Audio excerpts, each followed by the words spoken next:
Assalamualaikum warahmatullahi wabarakatuh. Perkenalkan, nama saya Siti Faizeh dari kelompok 1.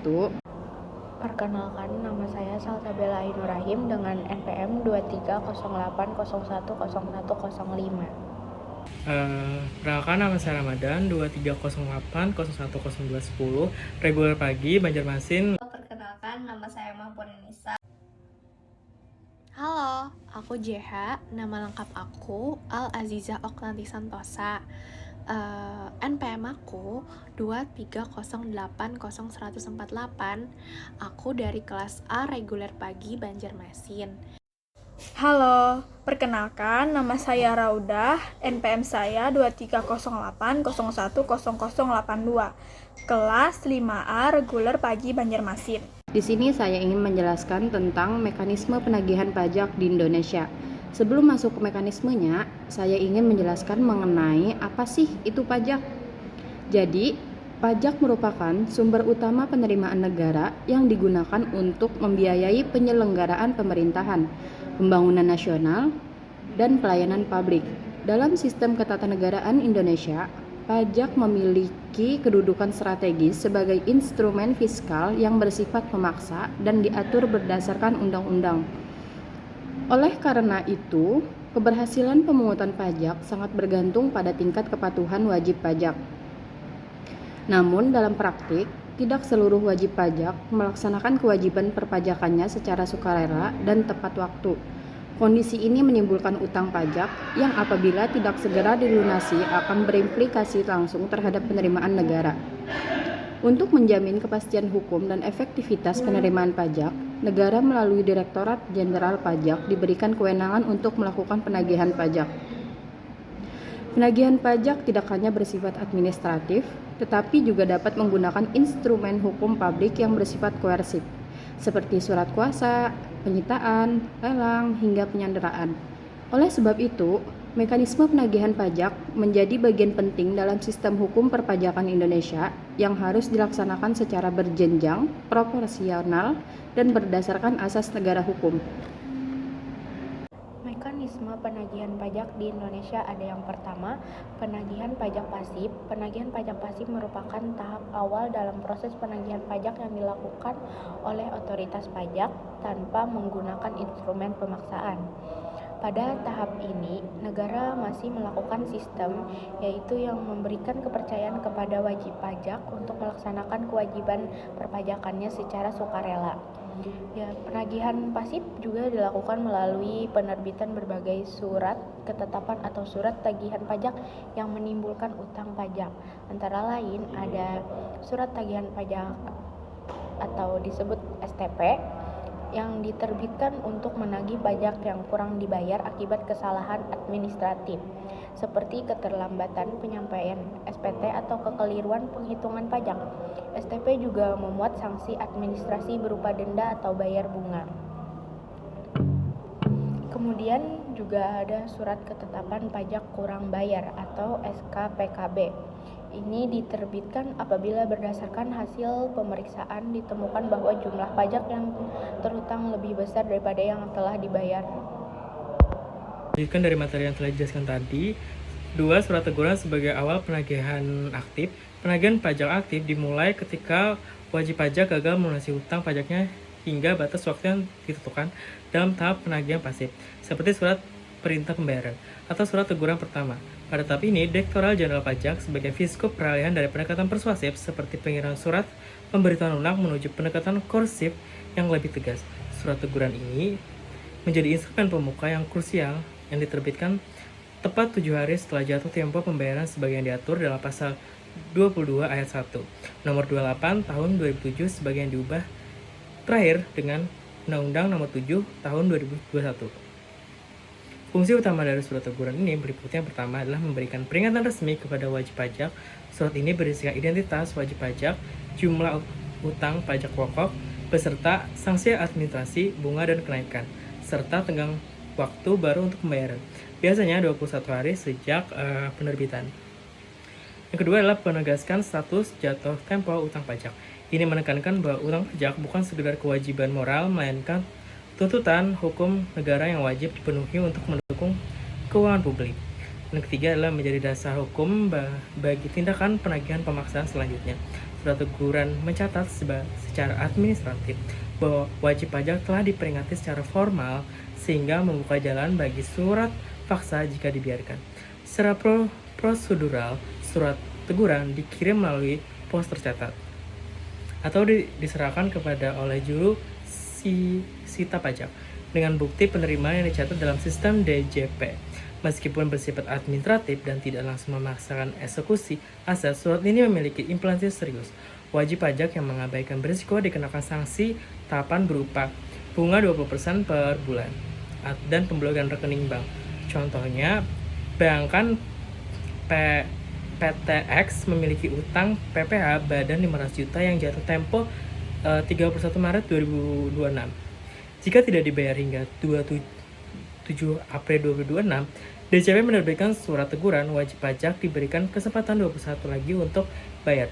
Tapi jika diabaikan, proses berkelanjutan ke surat paksaan. Pendekatan ini mencerminkan prinsip keadilan progresif dalam menegakkan wajib pajak, di mana negara memberikan ruang koreksi sebelum tindakan paksaan. Selanjutnya, yang ketiga adalah penagihan pajak dengan surat paksaan. Instrumen pemaksaan hukum penuh. Jika wajib pajak tetap ajukan dalam 21 hari sejak surat teguran diterbitkan, Fisco berwenang menerbitkan surat paksaan sebagai alat penagihan aktif utama. Sebagai diamankan pasal 23 UU, pasal 23 Undang-Undang, surat ini bukan sekedar surat peringatan, melainkan dokumen ekstorial dengan kekuatan hukum setara putusan pengadilan yang berkekuasa.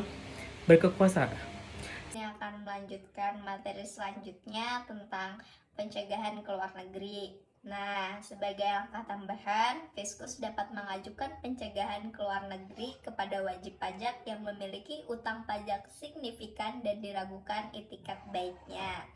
Proses ini berlangsung sementara, bertujuan untuk memastikan wajib pajak tetap berada di dalam wilayah hukum Indonesia selama proses penagihan berlangsung. Selanjutnya ada penyanderaan atau gizling sebagai upaya terakhir. Nah, penyanderaan atau gizling merupakan upaya penagihan pajak paling represif dan hanya digunakan sebagai ultimum remedium. Penyanderaan dilakukan dengan menahan wajib pajak di tempat tertentu untuk jangka waktu tertentu. Nah, ada pula syarat penyanderaan itu. Yang pertama, utang pajak paling sedikit 100 juta rupiah. Nah, yang kedua, ada indikasi tidak adanya itikat baik. Serta yang ketiga, mendapat izin tertulis dari Menteri Keuangan. Jadi, itu yang merupakan syarat penyanderaan. Penyanderaan tidak menghapus utang pajak, melainkan bertujuan untuk memberikan tekanan psikologis agar wajib pajak melunasi kewajibannya. Nah, aku perwakilan dari kelompok 1 ingin menjelaskan lanjutan dari teman aku. Jadi, tolong disimak ya. Hasil lelang itu dipergunakan untuk apa aja sih? Nih aku kasih tahu. Yang pertama adalah untuk melunasi hutang pajak. Terus yang kedua adalah untuk membayar penagihan pajak. Terus yang ketiga adalah untuk mengembalikan sisa hasil tentang lelang pajak. Dan apabila ada kepada wajib pajak, tahap ini mencerminkan apa? Jadi tahap ini tuh adalah untuk mencerminkan realisasi langsung dari kewenangan pemaksaan negara kepada hukum perpajakan yang ada di Indonesia. Nah, kalian sudah memahami penjelasan dari aku belum? Kalau belum, nih aku lanjut lagi. Terus, yang ketujuh, ada pencegahan ke luar negeri. Hah, apa itu pencegahan dari ke luar negeri? Yaitu adalah sebagai langkah tambahan, Fiskus dapat mengajukan pencegahan ke luar negeri terhadap wajib pajak yang memiliki utang pajak signifikan dan diragukan iktikat berikut baiknya.